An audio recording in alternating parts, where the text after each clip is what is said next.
Israel একটি অশুভ শক্তি এবং মানবতার অভিশাপ। এই কথা পদাতিক চ্যানেল বলছে না, এই কথা বলেছে খোদ পাকিস্তানের প্রতিরক্ষা মন্ত্রী খাজা মোহাম্মদ আসিফ। আর তার এই টুইটকে ঘিরেই এই মুহূর্তে আন্তর্জাতিক রাজনীতির সরগরম, যখন পাকিস্তানের ইসলামাবাদে পৃথিবীর অত্যন্ত গুরুত্বপূর্ণ একটি সভা হতে যাচ্ছে। আমেরিকা যুক্তরাষ্ট্র এবং ইরানের যুদ্ধবিরতির পর একটি স্থায়ী শান্তি চুক্তি সম্পাদনের লক্ষ্য নিয়েই ইসলামাবাদে যখন সাজো সাজো রব, যখন দুই দেশের প্রতিনিধি এসে পাকিস্তানে পৌঁছে গেছে, আমেরিকার নেক রাষ্ট্র, আমেরিকার প্রিয় সামরিক ঘাঁটি ইসরায়েল, যে ইসরায়েল মধ্যপ্রাচ্যকে এতদিন ধরে উৎপীড়ন করে আসছে, সেই ইসরায়েল রাষ্ট্র যার মাধ্যমে ইরানে যুদ্ধ চালাচ্ছে আমেরিকা, সেই ইসরায়েল রাষ্ট্রকে খোদ পাকিস্তানের প্রতিরক্ষা মন্ত্রী তিনি বললেন ইসরায়েল ইজ ক্যান্সার, মানব জাতির জন্য একটা কর্কট অসুখ।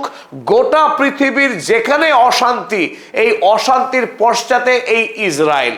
আর স্বাভাবিকভাবেই পাকিস্তানের উপরে, শেহবাজ শরীফের উপরে ডোনাল্ড ট্রাম্প ভয়াবহ ক্রুদ্ধ এবং তাকে মারাত্মকভাবে কূটনৈতিক চাপ প্রয়োগ করেছে যাতে এই খাজা মোহাম্মদ আসিফ তিনি তার টুইটকে মুছে নেন। তবে আমাদের সৌভাগ্য হয়েছে সেই টুইট আমরা রাখতে পেরেছিলাম আমাদের কাছে। আমাদের স্ক্রিনে দেখুন খাজা মোহাম্মদ আসিফ তিনি ইসরায়েল সম্পর্কে যে টুইট করেছিলেন, সেই টুইট আপনাদের জন্য থাকলো আমাদের স্ক্রিনে। কাল ভারতীয় সময় রাত 10:32-এ পাকিস্তানের প্রতিরক্ষা মন্ত্রী এই টুইট করেন, আর সেখানে তিনি লিখেছিলেন ইসরায়েল ইজ ইভিল, ইসরায়েল একটি অশুভ শক্তি and a curse for humanity, গোটা বিশ্ব মানবতার জন্য এই রাষ্ট্র একটা অভিশাপ। While peace talks are underway in Islamabad, পাকিস্তানের রাজধানী ইসলামাবাদে যখন ইরান এবং আমেরিকার দুই পক্ষের মধ্যে শান্তি প্রতিষ্ঠার লক্ষ্যে আলোচনা চলছে, সেই সময় genocide is being committed in Lebanon. তখন লেবাননে এই অশুভ রাষ্ট্র ইসরায়েল গণহত্যা চালিয়ে যাচ্ছে। Innocent citizens are being killed by Israel, first Gaza, then Iran and now in Lebanon. প্রথমে এই ইসরায়েল রাষ্ট্র গণহত্যা শুরু করেছিল গাজা ভূমিতে, তারপর ইরানের নিরীহ মানুষকে খুন করেছে, এখন বর্তমানে লেবাননে পাশবিকভাবে গণহত্যা চালাচ্ছে পৃথিবীর এই সন্ত্রাস Israel. Blood letting continues unabated, সীমাহীনভাবে রক্ত ঝরিয়ে যাচ্ছে এই একটি রাষ্ট্র। I hope and pray people who created this cancerous state on Palestinian land to get rid of European Jews. তিনি প্রার্থনা করলেন পরম শক্তিশালী ঈশ্বরের কাছে প্যালেস্টাইনের পবিত্র মাটিতে ইউরোপীয় ইহুদিদের হাত থেকে বাঁচার জন্য যারা এই ইসরায়েল রাষ্ট্র তৈরি করেছিল, তারা বার্ন ইন হেল, তারা যেন নরকের আগুনে গিয়ে পড়ে। খাজা মোহাম্মদ আসিফ স্পষ্ট তিনি 1917 সালে ইংল্যান্ডের বেলফোর্ড ঘোষণাকে ইঙ্গিত করেছেন এবং পরবর্তীকালে 1948 সালে রাষ্ট্রসংঘের মাধ্যমে ইসরায়েল রাষ্ট্রের জন্মের ঘোষণা করার মধ্য দিয়েই সমগ্র পৃথিবীতে অশান্তির সূচনা করেছিল এই আমেরিকা এবং ইংল্যান্ড। তাই খাজা মোহাম্মদ আসিফ খোলামেলা আক্রমণ করেছে আমেরিকা যুক্তরাষ্ট্রকে এবং ইংল্যান্ডকে। স্বাভাবিকভাবেই পাকিস্তান রাষ্ট্রের প্রতিরক্ষা মন্ত্রী যখন ইসরায়েল রাষ্ট্রের বিরুদ্ধে এইরকম বিষোদ্গার করেছে, ডোনাল্ড ট্রাম্পের টনক নড়ে যায়। ডোনাল্ড ট্রাম্প তড়িঘড়ি শেহবাজ শরীফকে চাপ দিয়ে এই টুইটকে মুছতে বাধ্য করে পাকিস্তানের প্রতিরক্ষা মন্ত্রীকে। কিন্তু ততক্ষণে এই টুইটের বিশ্ব রাজনীতিতে যে প্রভাব পড়ার কথা ছিল তা কিন্তু পড়েই গিয়েছে। আর প্রত্যাশিতভাবেই এই গণহত্যাকারী প্রধানমন্ত্রী বেঞ্জামিন নেতানিয়াহু তিনি ভীষণভাবে ক্রুদ্ধ হন পাকিস্তান রাষ্ট্রের উপরে এবং তিনি টুইট করে জানান যে পাকিস্তান রাষ্ট্রের এই রকম টুইট যখন আমেরিকা যুক্তরাষ্ট্র দয়া করে ইরানের সঙ্গে চুক্তি করতে যাচ্ছে, সেই সময়ে পাকিস্তান রাষ্ট্র যে মধ্যস্থতাকারী দুই রাষ্ট্রের মধ্যে, সে যদি ইসরায়েলের বিরুদ্ধে এই রকম বিদ্বেষপূর্ণ কথা বলে তাহলে চুক্তি কি করে সম্ভব, তিনি প্রশ্ন তুলছেন। খুনির আমার বড় গলা, যার নামে ইন্টারন্যাশনাল ক্রিমিনাল কোর্ট যুদ্ধ অপরাধী হিসেবে অ্যারেস্ট ওয়ারেন্ট জারি করে রেখেছে। সেই গণহত্যাকারী, শিশু হত্যাকারী বেঞ্জামিন নেতানিয়াহু তিনি বলছেন যে পাকিস্তানের পররাষ্ট্রমন্ত্রীর একটা টুইটের জন্য ইরান আমেরিকার শান্তি চুক্তি সম্পাদিত হবে না। যদি এই যুদ্ধবিরতির চুক্তি পাকাপাকি শান্তি চুক্তিতে রূপান্তরিত না হয়, তার জন্য 1 নম্বর দায়ী থাকবে বেঞ্জামিন নেতানিয়াহুর ইসরায়েল। কারণ যখন দুই রাষ্ট্র যুদ্ধবিরতির সিদ্ধান্তে উপনীত হয়েছে 2 সপ্তাহের জন্য, সেই সময় লেবাননের উপরে যে পাশবিক কায়দায় গণহত্যা শুরু করেছে এই ইসরায়েল রাষ্ট্র, এবং একদিনের হামলাতে 300-রও অধিক নিরীহ মানুষকে খুন করে যে দানবীয় রেকর্ড স্থাপন করেছে ইসরায়েল, তারপরে আমেরিকার সঙ্গে ইরানের পক্ষে যুদ্ধবিরতি চালিয়ে যাওয়া এবং ওই রাষ্ট্রের সঙ্গে শান্তি চুক্তি স্থাপন করা অসম্ভব। কারণ ইরান খুব দৃঢ়তার সঙ্গে জানিয়েছে, লেবানিজ ভাই বোনরা যখন ইসরায়েলের হাতে মার খাবে, তখন ইরান কোনোভাবেই আমেরিকার সঙ্গে শান্তি চুক্তি স্থাপন করবে না।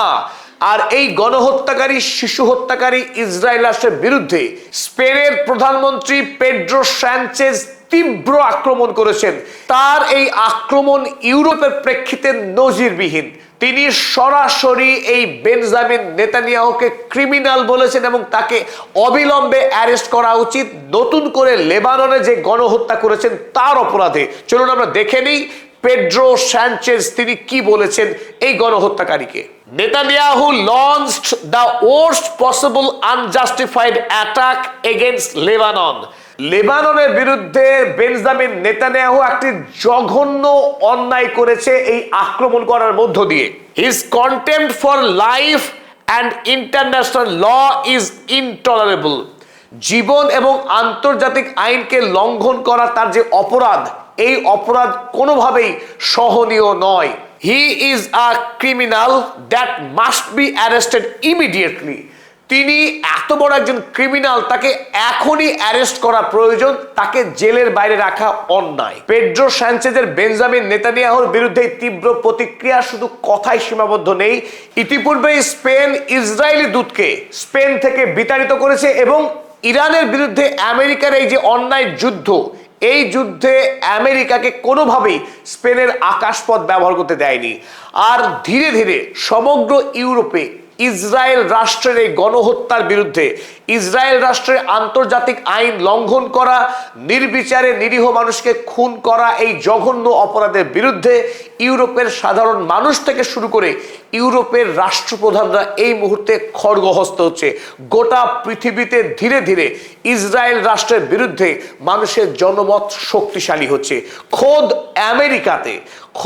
আমেরিকার যুব সম্প্রদায় থেকে শুরু করে 60 বছর বয়সী মানুষ পর্যন্ত এই মুহূর্তে ইসরায়েলের বিরুদ্ধে আন্দোলনে পথে নামতে শুরু করেছে এবং সামাজিক সার্ভেতে ইসরায়েলের বিরুদ্ধে আমেরিকার মানুষের জনমতের প্রতিফলন ঘটছে। পিউ রিসার্চ সেন্টারের করা একাধিক সমীক্ষায় উঠে এসেছে সেই ভয়াবহ তথ্য।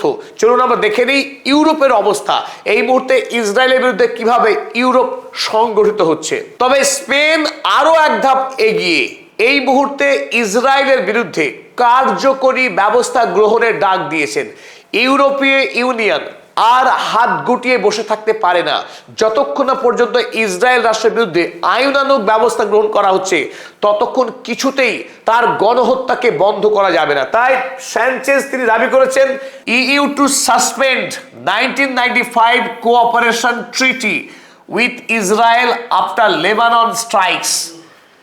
ইউরোপীয় ইউনিয়ন 1995 সালে ইসরায়েলের সাথে যে বাণিজ্য এবং রাজনৈতিক সহযোগিতা চুক্তি সম্পাদন করেছিল, সেই চুক্তিকে ছিন্ন করার সময় এসেছে বলে দাবি করেছেন সানচেজ। কোনো অবস্থাতে ইউরোপীয় ইউনিয়ন ইসরায়েলের সঙ্গে সেই চুক্তি বহাল রাখতে পারে না। কারণ ইউরোপ যদি ইসরায়েলের বিরুদ্ধে আইনানুগ ব্যবস্থা না গ্রহণ করে, তাহলে খোদ ইইউ ওয়ার কমপ্লিসিটির দায়ে অভিযুক্ত হবে বলে মনে করছেন সানচেজ।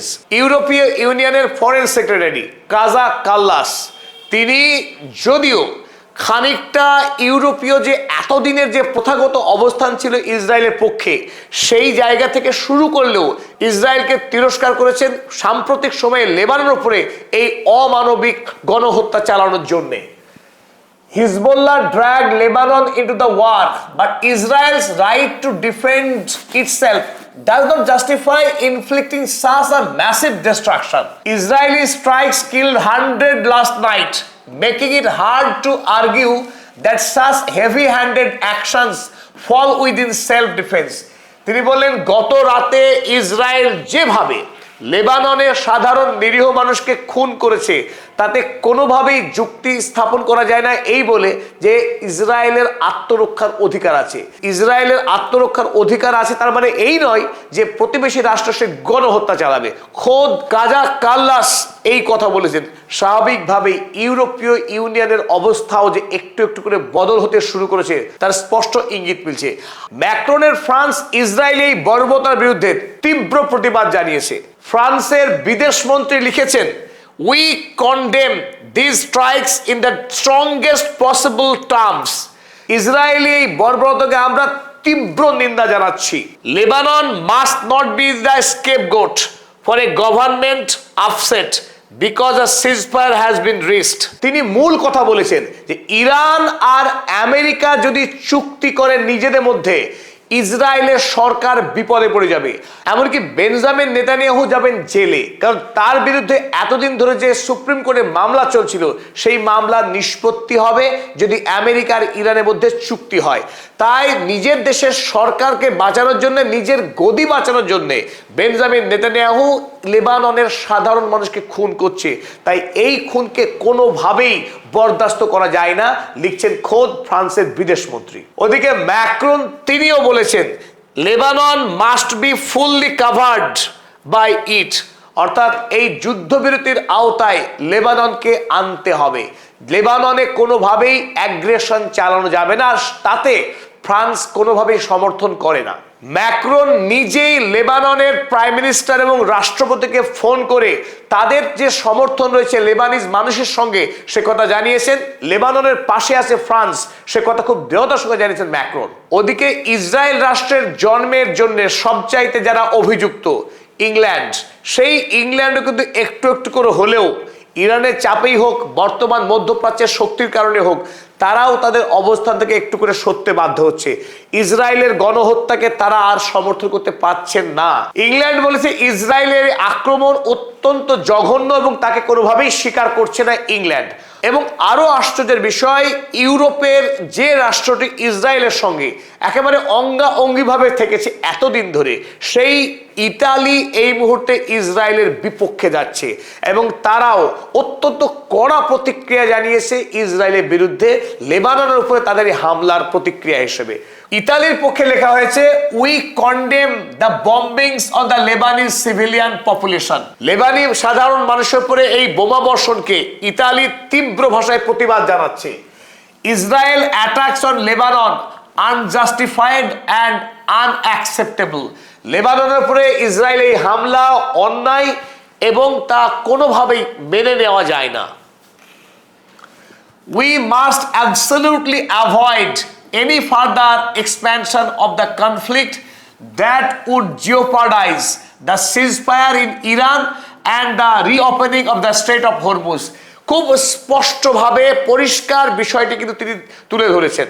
বলেছেন যে লেবাননে হামলার কারণে ইরানের সঙ্গে আমেরিকার যে যুদ্ধবিরতি তা যেন বিগড়ে না যায় এবং হরমুজ প্রণালী খোলার যে নতুন করে আশা তৈরি হয়েছিল তাতে যেন আর আঘাত না আসে, হরমুজ প্রণালী যেন আবারও বন্ধ না হয়ে যায়। কারণ একটাই, আমেরিকা এবং ইরান যখন যুদ্ধবিরতির ঘোষণা করলো, তেলের দাম আন্তর্জাতিক বাজারে যেখানে $119 প্রতি ব্যারেলে স্পর্শ করেছিল, সেই দাম এক ধাক্কায় নেমে এসেছিল $90 প্রতি ব্যারেলে। আর ইসরায়েল যখন লেবাননে হামলা চালাতে লাগলো, যুদ্ধবিরতি যখন ভাঙতে বসলো, সেই তেলের দাম কিন্তু বেড়ে আবারও $100 প্রতি ব্যারেল ছুঁই ছুঁই হয়ে গেল। তাই ইউরোপ মহাদেশ যখন আর্থিকভাবে রুগ্ন, তারা কোনোভাবেই যুদ্ধকে, ইসরায়েলি এই বর্বরতা এবং গণহত্যাকে সমর্থন করছে না। ইতালিতে থাকা ইসরায়েলি রাষ্ট্রদূতকে ডেকে এনে তাকে অপমান করে এই তীব্র প্রতিক্রিয়া জানিয়েছে যে ইসরায়েল যেন সাবধান হয়, আগামী দিনে তারা নতুন করে যেন অ্যাগ্রেশনে না যায়। এমনকি অস্ট্রেলিয়ার প্রধানমন্ত্রী অ্যান্টনি অ্যালবানিজ তিনিও দাবি করেছেন যে লেবাননকে অবশ্যই এই যুদ্ধবিরতির আওতাভুক্ত করতে হবে, লেবাননকে বাইরে রেখে যুদ্ধবিরতি হতে পারে না। আর মারের নাম বাবাজি সবাই জানে। যখন গোটা বিশ্বব্যাপী ইসরায়েলের বিরুদ্ধে ব্যাকলাশ হতে শুরু করলো, তখন বাবাজি ডোনাল্ড ট্রাম্পও ইসরায়েলকে বাঁচাতে পারলেন না। সুতরাং ইসরায়েলের উপর যখন এই পাহাড় প্রমাণ চাপ আসতে শুরু করলো ইউরোপ থেকে আমেরিকা, এশিয়া মহাদেশ হয়ে, স্বাভাবিকভাবে এই দানব, এই মানবতার শত্রু বেঞ্জামিন নেতানিয়াহু, তিনি তখন দাবি করলেন যে তিনি কথা বলবেন লেবাননের সঙ্গে এবং যুদ্ধবিরতি করবেন যত তাড়াতাড়ি সম্ভব। যদিও তিনি আরো একবার ষড়যন্ত্র করেছেন যে লেবাননকে ইরান আমেরিকার শান্তি চুক্তির মধ্যে তিনি দেখতে চাইছেন না। লেবাননের সঙ্গে ইসরায়েল স্বতন্ত্র যুদ্ধবিরতি করবে, অর্থাৎ ইচ্ছামতো বিড়াল ইঁদুরের খেলা করবেন, যখন ইচ্ছা হবে আক্রমণ করবেন, যখন ইচ্ছা হবে চুক্তি করবেন। তাই এই ষড়যন্ত্রকে ইরান কোনোভাবেই পাত্তা দিতে রাজি নয়। ইরান লেবাননের ভাই বোনদের সঙ্গে এক কাট্টা হয়ে আছে এবং ইরানে যদি শান্তি প্রতিষ্ঠা হয়, যুদ্ধবিরতি হয়, লেবাননের শান্তি প্রতিষ্ঠা হবে, যুদ্ধবিরতি হবে। তাই ইসরায়েল রাষ্ট্রকে কোনোভাবেই ইরান ভরসা করছে না। প্রয়োজনে আগামী দিনে নতুন করে যুদ্ধ করতে প্রস্তুত ইরান, কিন্তু ইসরায়েলি খপ্পরে লেবাননকে পড়তে দিতে অপ্রস্তুত এই মুহূর্তে আয়াতুল্লাহ মুজতবা খামেনেই।